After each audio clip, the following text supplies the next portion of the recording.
എന്താ ഇപ്പൊ അത് കഥ? ഏ അല്ല, മമ്മൂക്ക എന്താണ് യഥാർത്ഥത്തിൽ ഉദ്ദേശിക്കണത്? സീരിയസ്ലി മാൻ, ഇത് നമ്മൾ ചില കാര്യങ്ങളൊക്കെ വളരെ എക്സൈറ്റഡ് ആയിട്ടായിരിക്കും പറയുന്നത്. ഇപ്പം മമ്മൂക്കയുടെ കേസിലൊക്കെ ഈ അടുത്ത കാലത്തായിട്ട് നമുക്ക് എല്ലാവർക്കും ഒരു എക്സൈറ്റ്മെന്റ് ഉണ്ട്. കണ്ടിന്യൂസ് ആയിട്ട് പല തരത്തിലുള്ള സിനിമകളുടെ ഭാഗമാവുക, പല തരത്തിലുള്ള ക്യാരക്ടേഴ്സ് പുള്ളി ചെയ്യുക, ഹിറ്റുകൾ തരിക. ആസ് എൻ ആക്ടർ പുള്ളി ഞെട്ടിച്ചോണ്ടേയിരിക്കുകയാണ്.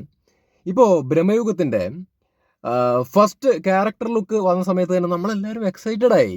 അതിൻ്റെ ഒന്നാമത്തെ ഒരു കാര്യം, ആ സിനിമയുടെ ജോൺറെ, അതിൻ്റെ കൂട്ടത്തിൽ ആ സിനിമയ്ക്കകത്തുള്ള മമ്മൂക്കയുടെ ലുക്ക്, പുള്ളിയുടെ ക്യാരക്ടർ എന്തായിരിക്കും, അപ്പോൾ വളരെ അപ്പീലിംഗ് ആയിട്ടാണ് ഇപ്പം തന്നെ നമുക്ക് തോന്നുന്നത്. അപ്പോൾ ഇതിൻ്റെ എന്തെങ്കിലുമൊക്കെ ഒരു അപ്ഡേറ്റ് വരാൻ വേണ്ടിയിട്ട് കാത്തിരിക്കുകയായിരുന്നു. അതായത് വിഷ്വലി നമുക്ക് കാണാൻ വേണ്ടി പറ്റുന്ന തരത്തിലുള്ള വീഡിയോ അപ്ഡേറ്റ്സ് വല്ലതും വരാൻ വേണ്ടി കാത്തിരിക്കുകയായിരുന്നു. അങ്ങനെ ബ്രഹ്മയുഗത്തിൻ്റെ ടീസർ വന്നു. നമുക്ക് ഏതായാലും ഇരുന്നിട്ട് കാണാം. ഞാൻ ഓൾറെഡി കണ്ടു, നമുക്ക് ഒന്നുകൂടിയും കാണാം. വളരെ കാലങ്ങൾക്ക് ശേഷം ഒരതിഥി എത്തിയ മഹത്തായ ദിവസം.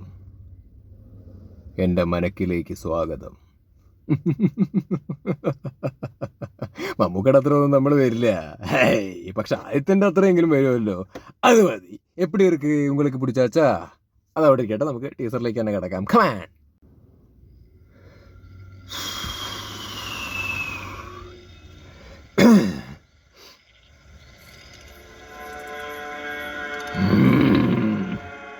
Dark mood from the producers of Vikram Veda.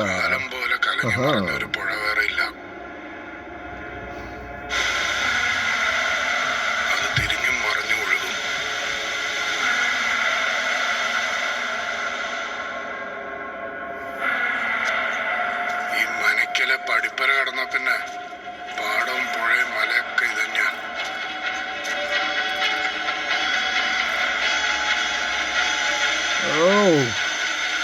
Background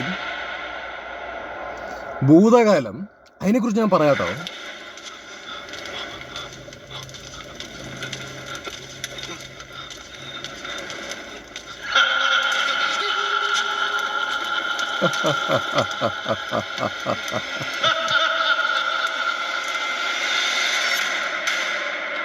Siddharth Bharathan, he's a brilliant actor. He's a brilliant actor.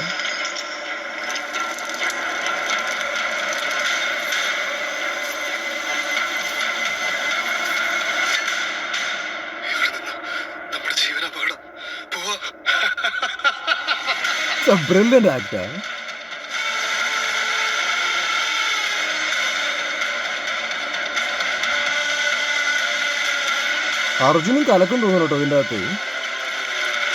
തോന്നലല്ല, കലക്കും.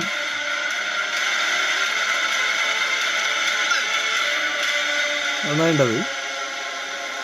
വളരെ കാലത്തിന് ശേഷം ഒരു അതിഥി എത്തുന്ന മഹത്തായ ദിവസം. എന്റെ മനക്കിലേക്ക് സ്വാഗതം. എന്താ നിക്കലും ആ ഒരു ഭാവവും ഡയലോഗ് ഡെലിവറി.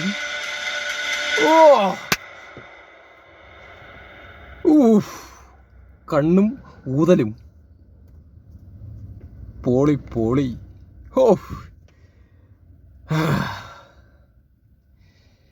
ഇതിൻ്റെ അകത്ത് എന്താ പരിപാടി എന്നുള്ളതിനെ കുറിച്ച് നമുക്ക് വലിയ പിടുത്തമൊന്നുമില്ല. പക്ഷെ എന്നാലും ഒരു ഡാർക്ക് മൂഡ് ഈ ടീസറിൻ്റെ അകത്ത് നമുക്ക് തന്നിട്ടുണ്ട്. വിധേയിലൊരു സീനുണ്ട്, നിങ്ങൾ കണ്ടിട്ടുണ്ടാവും.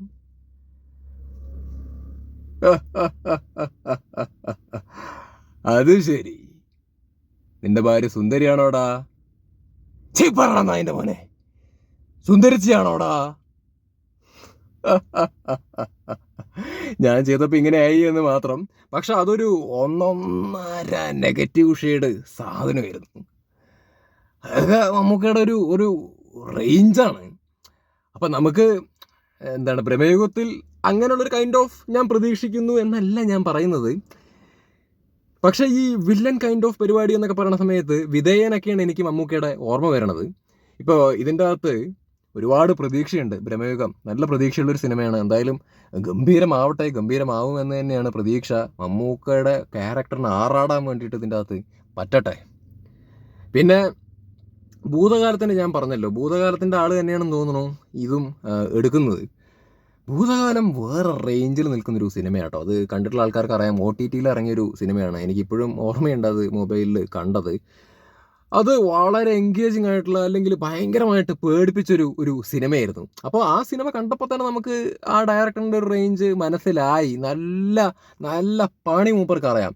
അപ്പോൾ ആ മൂപ്പര് മമ്മൂക്കേനെ വെച്ചിട്ട് ബ്രഹ്മയുഗമായിട്ട് വരണ സമയത്ത് ഒബ്വിയസ്ലി നമ്മൾ അതുപോലൊരു വർക്ക് പ്രതീക്ഷിക്കുന്നുണ്ട്. ഭൂതകാലത്തിൻ്റെ അകത്ത് ഷെയ്ൻ നിഗം നല്ല അസാധ്യ പെർഫോമൻസാണ് കാഴ്ചവെച്ചിരിക്കുന്നത്. അപ്പോൾ ഏതായാലും ബ്രഹ്മയുഗം വരട്ടെ വരട്ടെ വരട്ടെ. പിന്നെ ഇതിൻ്റെ അകത്തുള്ള കാസ്റ്റിങ് സിദ്ധാർത്ഥ് ഭരതൻ, പിന്നെ അർജുന അശോകൻ, ഇവരെല്ലാവരും നല്ല പൊട്ടൻഷ്യലുള്ള നടന്മാരാണ്. അപ്പോൾ ഇതിൻ്റെ അകത്ത് നല്ല ക്യാരക്ടറൊക്കെ കിട്ടിയിട്ടുണ്ടെന്ന് തോന്നുന്നു. ഇതിൻ്റെ അകത്തുള്ള സീനുകളൊക്കെ കാണുമ്പോൾ സിദ്ധാർത്ഥ് ഭരതനും നന്നായിട്ടുണ്ട്, അർജുന അശോകനാണെന്നുണ്ടെങ്കിൽ നന്നായിട്ട് ചെയ്തിട്ടുണ്ട്. അപ്പോൾ ഏതായാലും ടീസറേ ആയിട്ടുള്ളൂ. നമ്മൾ ഇപ്പോൾ ഒരു എക്സൈറ്റ്മെൻറ്റ് കൊണ്ടാണ് ഇങ്ങനെയൊക്കെ ആക്ച്വലി പറയുന്നത്, ഇഷ്ടം കൊണ്ടാണ് ഇങ്ങനെയൊക്കെ പറയുന്നത്. കാരണം അങ്ങനെയാണ്, മമ്മൂക്ക ഈസ് ലൈക്ക് ദാറ്റ്. ഇപ്പോൾ കഴിഞ്ഞ നാളുകളായിട്ട് പുള്ളിയോടുള്ള സ്നേഹം നമുക്ക് കൂടിക്കൊണ്ടേ ഇരിക്കുകയാണ്. അപ്പോൾ എന്തായാലും ഭീകരമാവട്ടെ. പിന്നെ എബ്രഹാം ഓസ്ലർ, അതിൻ്റെ അകത്ത് മമ്മൂക്ക ഇനിയിപ്പോൾ പറയാലോ, കാരണം അവർ തന്നെ ഇൻസ്റ്റാഗ്രാമിൻ്റെ അകത്ത് പോസ്റ്റ് ഇട്ടു മമ്മൂക്ക ഉണ്ട് എന്നുള്ളൊരു സംഭവം. അതിൻ്റെ അകത്ത് മമ്മൂക്ക വന്നപ്പോഴേക്കും തിയേറ്ററിൻ്റെ അകത്ത് ഉണ്ടായൊരു ഇമ്പാക്റ്റ് എന്ന് പറയുന്നത് വേറെ ലെവലാണ്. എല്ലാവരും കയ്യട്ടിയും ബഹളവും പരിപാടിയൊക്കെ ആയിട്ട് മൂപ്പര് ഡോമിനേറ്റ് ചെയ്തു കേട്ടോ. ശരിക്കും നല്ല രീതിയിൽ ഡോമിനേറ്റ് ചെയ്തു മൂപ്പര്. നല്ല കിടിലൻ സിനിമയായിരുന്നു എബ്രഹാം ഓസ്ലർ. എനിക്ക് ഭയങ്കരമായിട്ട് ഇഷ്ടപ്പെട്ടു. ജയറാമേട്ടൻ്റെ ഒരു മടങ്ങി വരവും പിന്നെ മമ്മൂക്കയുടെ ക്യാമിയോ ഒക്കെ ആണെന്നുണ്ടെങ്കിലും എല്ലാം നല്ല രീതിയിൽ വന്നിട്ടുണ്ട്. മിഥുൻ മാനുവൽ ഡയറക്ഷൻ ആണെന്നുണ്ടെങ്കിലും എല്ലാം ഗംഭീരമായിട്ടുണ്ട്. അപ്പോൾ ന്യൂ ഇയറിൻ്റെ തുടക്കം തന്നെ എന്തായാലും എബ്രഹാം ഓസ്ലർ ഉഷാറാക്കി. മമ്മൂക്കയുടെ ക്യാമിയോയും ജയറാമേട്ടൻ്റെ തിരിച്ചുവരവും എല്ലാം ഉഷാറായി വരട്ടെ. അപ്പോൾ ഇത്രയൊക്കെ പറയാനുള്ളൂ. അധികമൊന്നും ഞാൻ വലിച്ചങ്ങ് നീട്ടി അങ്ങ് ഒട്ടിക്കുന്നില്ല. ഇനി ഒരു കാര്യം കൂടി പറഞ്ഞിട്ട് ഞാൻ വീഡിയോ അവസാനിപ്പിക്കാം. അതായത് മമ്മൂക്ക ഭയങ്കര അപ്ഡേറ്റഡ് ആയിട്ടുള്ളൊരു നടൻ തന്നെയാണ്. അത് യാതൊരു സംശയമില്ലാത്തൊരു കാര്യമാണ്. കാരണം ഈ പ്രായത്തിലാണെന്നുണ്ടെങ്കിലും അഭിനയിക്കാനുള്ളൊരു ആക്രാന്തം പുള്ളിക്കുണ്ട്. പുള്ളി പല തരത്തിലുള്ള ക്യാരക്ടേഴ്സ് ചെയ്യുന്നു, അല്ലെങ്കിൽ ചെയ്യാനുള്ള താല്പര്യം കാണിക്കുന്നു എന്ന് പറയുന്നത് വലിയ കാര്യം തന്നെയാണ്. അപ്പം ഈ അടുത്ത കാലത്തായിട്ട് മമ്മൂക്ക അപ്ഡേറ്റഡ് ആണ് എന്നുള്ളൊരു സംഭവം സോഷ്യൽ മീഡിയ സംസാരിക്കാൻ വേണ്ടിയിട്ട് തുടങ്ങി. അതിനുശേഷം എന്തെന്നറിയില്ല, പുള്ളി അപ്ഡേറ്റഡ് അല്ല എന്ന് തെളിയിക്കാൻ വേണ്ടിയിട്ട് കുറേ ആൾക്കാർ ഇങ്ങനെ നടക്കുന്നുണ്ട്. പുള്ളിയെ എന്തെങ്കിലും കാരണം കിട്ടാൻ വേണ്ടി കാത്തിരുന്ന് ട്രോളുക, അല്ലെങ്കിൽ കുറ്റപ്പെടുത്തുക. അത് കഴിഞ്ഞ കുറച്ച് ദിവസങ്ങളായിട്ട് ഞാൻ കുറച്ച് നാളുകളായിട്ട് ശ്രദ്ധിക്കുന്നൊരു കാര്യമാണ്. ഞാൻ ലാലേട്ടൻ ഫാൻസിനെ ഒന്നും അല്ല കേട്ടോ കുറ്റം പറയുന്നത്. അയ്യോ, ഫാൻസിൻ്റെ കാര്യം പറയുകയാണെങ്കിൽ ടോക്സിക് ആയിട്ടുള്ള ഐറ്റങ്ങൾ മമ്മൂക്കയുടെയിലും ഉണ്ട്, ലാലേട്ടൻ്റെയിലും ആക്ച്വലി ഉണ്ട്. രണ്ടുപേരിലും നല്ല ഫാൻസും ഉണ്ട്. ഈ ടോക്സിക് ആയിട്ടുള്ള ഐറ്റംസ് കാരണമാണ് നല്ല ഫാൻസിന് ചീത്തപ്പേരാവുന്നത്. അപ്പോൾ ഈ ഫാൻ ഫൈറ്റും അല്ലെങ്കിൽ തീട്ടം വാരി എറിയിൽ അങ്ങോട്ടും ഇങ്ങോട്ടും നിർത്തിക്കഴിഞ്ഞാൽ തന്നെ ഏകദേശമൊക്കെ ഒരു സമാധാനം ആക്ച്വലി കിട്ടും. ഞാൻ പറയുന്നത് കുറേ അപ്പിക്കണ്ടികളെ കുറിച്ചിട്ടാണ്. അവർക്ക് മാത്രം കൊണ്ടാൽ മതി. ഇപ്പോൾ കലോത്സവം വേദിയിൽ വെച്ചിട്ട് മമ്മൂക്ക പ്രസംഗിച്ച സമയത്ത് സിഗരറ്റിൻ്റെ ഒരു ഉദാഹരണമൊക്കെ വെച്ചിട്ട് പറഞ്ഞിട്ടുണ്ടായിരുന്നല്ലോ. അത് പുള്ളി എന്താണ് പറയാൻ ഉദ്ദേശിച്ചത് എന്നുള്ളൊരു സംഭവം വിവരവും ബോധമുള്ള ആൾക്കാർക്ക് മനസ്സിലാക്കാൻ വേണ്ടി പറ്റും. എല്ലാം സ്പൂൺ ഫീഡ് ചെയ്യേണ്ട കാര്യമൊന്നുമില്ല. അതിൻ്റെ അകത്ത് മൂപ്പര് അപ്പോഴേക്കും സിഗരറ്റ് വലിക്കാൻ വേണ്ടിയിട്ട് യങ്സ്റ്റേഴ്സിനെ പ്രോത്സാഹിപ്പിക്കാൻ വേണ്ടിയിട്ട് തുടങ്ങി. അത് സിഗരറ്റ് വലിക്കാൻ വേണ്ടി പ്രോത്സാഹിപ്പിച്ചതാണ്, ഇതാണോ അപ്ഡേഷൻ, മമ്മൂക്ക അപ്ഡേറ്റഡ് ഒന്നും ആയിട്ടില്ല എന്നുള്ളൊരു കൈൻഡ് ഓഫ് രീതിയിലുള്ള വർത്തമാനമൊക്കെ സോഷ്യൽ മീഡിയക്കകത്ത് ആൾക്കാർ അടിച്ചങ്ങ് വിടുക, അല്ലെങ്കിൽ പോസ്റ്റുകൾ അയച്ചു വിടുക. ഞാൻ അതിൻ്റെ റിയാക്ഷൻ വീഡിയോ 2-3 ദിവസം മുമ്പ് ചെയ്തിട്ടുണ്ടായിരുന്നു. നിങ്ങൾ കണ്ടിട്ടില്ലെന്നുണ്ടെങ്കിൽ ഒന്ന് കാണാൻ വേണ്ടി ശ്രമിക്കുക. പറ്റുകയാണെങ്കിൽ അതിൻ്റെ ലിങ്ക് ഞാൻ താഴെ വെക്കാം. നിങ്ങളൊന്ന് ഡീറ്റെയിൽ വീഡിയോ ആണ്, അത് നിങ്ങൾ കാണാൻ വേണ്ടി ശ്രമിക്കണം. അപ്പോൾ എന്തോ മമ്മൂക്ക അപ്ഡേറ്റഡ് ആണ് എന്ന ആളുകൾ പറയുന്നതിനോട് കുറേ ആൾക്കാർക്കൊക്കെ ഒരു കടിയുണ്ട്. എന്തിനാണെന്ന് മനസ്സിലാവുന്നില്ല. അപ്പോൾ പുള്ളി അപ്ഡേറ്റഡ് അല്ല എന്ന് തെളിയിക്കാൻ വേണ്ടി പാടുപെടുന്നതിൻ്റെ ഭാഗമായിട്ടാണ് പുള്ളിയുടെ വായിൽ നിന്ന് എന്തെങ്കിലും ചാടാൻ വേണ്ടിയിട്ട് കാത്തിരിക്കുകയാണ്. കുറ്റം പറയാനായിട്ട്, കുറ്റം കണ്ടുപിടിക്കാനായിട്ടിരുന്നിട്ട് ഇരുന്ന് കുറ്റം പറയും. സീരിയസ്ലി എന്തൊക്കെ വളച്ചൊടിച്ചു, എന്തൊക്കെ കാര്യങ്ങൾ വളച്ചൊടിച്ചു പറഞ്ഞിട്ട്. അതിൽ എന്താണ് പറയുക, ലാലേട്ടൻ്റെ നല്ല ഫാൻസ് പോലും മമ്മൂക്കേനെ ഒരുപാട് സപ്പോർട്ട് ചെയ്യുന്നുണ്ട് എല്ലാ കാര്യത്തിലും. അല്ലെങ്കിൽ അനാവശ്യമായിട്ട് മമ്മൂക്കേനെ കുറ്റം പറയാനൊന്നും ലാലേട്ടൻ്റെ നല്ല ഫാൻസ് ഒന്നും സമ്മതിക്കുന്നില്ല. അതേപോലെ തന്നെ മമ്മൂക്കയുടെ കുറച്ച് ക്വാളിറ്റിയുള്ള ഫാൻസ് ആരും ലാലേട്ടനെ കുറ്റം പറയാൻ വേണ്ടിയിട്ട് സമ്മതിക്കത്തില്ല. അങ്ങനെ ഒരുപാട് നല്ല ഗുണമുള്ള പോസിറ്റീവായിട്ടുള്ള ഫാൻസിനെയും നമ്മൾ സോഷ്യൽ മീഡിയക്കകത്ത് കാണുന്നുണ്ട്. പക്ഷേ ഈ കുറ്റം കണ്ടുപിടിക്കാൻ വേണ്ടി ലാലേട്ടൻ്റെയും എന്തെങ്കിലും കുറ്റം കണ്ടുപിടിക്കാൻ വേണ്ടിയിട്ട്, കുറ്റമൊന്നും ഉണ്ടാവില്ല, പക്ഷേ കുറ്റം കണ്ടുപിടിക്കാനായിട്ട് ഫാൻ ഫൈറ്റിൻ്റെ പേരിൽ ഉണ്ടാക്കാൻ വേണ്ടിയിട്ട് ഓരോ കാര്യങ്ങൾ വരുന്ന സമയത്ത് കുറ്റം കണ്ടുപിടിച്ചാൽ അടിച്ചു വിടും. മമ്മൂക്കയുടെ ആണെന്നുണ്ടെങ്കിൽ ഇപ്പോൾ അപ്ഡേറ്റഡ് ആണ് എന്ന് പറയുന്നതുകൊണ്ട് അപ്ഡേറ്റഡ് അല്ല എന്ന് തെളിയിക്കാൻ വേണ്ടി കുറ്റം കണ്ടുപിടിക്കാൻ വേണ്ടിയിട്ടുള്ള കളികളും ഉണ്ട്. അപ്പോൾ അതൊക്കെ വെറും ശോകമാണ്, പറയാതിരിക്കാൻ നിവൃത്തിയില്ല. ഇവിടെ കുറ്റം പറഞ്ഞുകൊണ്ടൊന്നും ഈ രണ്ടുപേരെ ഇവിടെ പൊളിക്കാനൊന്നും പറ്റില്ല. രണ്ടുപേരും വേറെ റേഞ്ചിൽ നിൽക്കുന്ന ഐറ്റംസാണ്. അത് നമ്മൾ മാനിച്ചേ പറ്റുള്ളൂ. ഈ പ്രായത്തിലാണെങ്കിലും അവർ ഈ ഇൻഡസ്ട്രിയിൽ സ്റ്റാർഡം കീപ്പ് ചെയ്യുന്നുണ്ടെന്ന് പറയുന്നത് എന്താണ് നിസ്സാര കാര്യമാണോ? ഇക്കണ്ട കൊല്ലമായിട്ട് കണ്ടിന്യൂസ് ആയിട്ടാണ് അവർ എന്താണ് സിനിമകൾ ചെയ്യുന്നതും അല്ലെങ്കിൽ ഇപ്പോഴും ആ ഫാൻ ബേസ് നിലനിർത്തുകയൊക്കെ ചെയ്യുന്നത്. അതൊക്കെ അസാധ്യമായിട്ടുള്ളൊരു കാര്യമല്ലേ? ഇപ്പോൾ എന്താണ് ഇപ്പോൾ ക്യാമിയോ റോളാണെന്നുണ്ടെങ്കിൽ പോലും വന്ന സമയത്ത് കിട്ടുന്നൊരു ഇമ്പാക്റ്റ് കണ്ടില്ലേ മമ്മൂക്കയൊക്കെ ആണെങ്കിലും.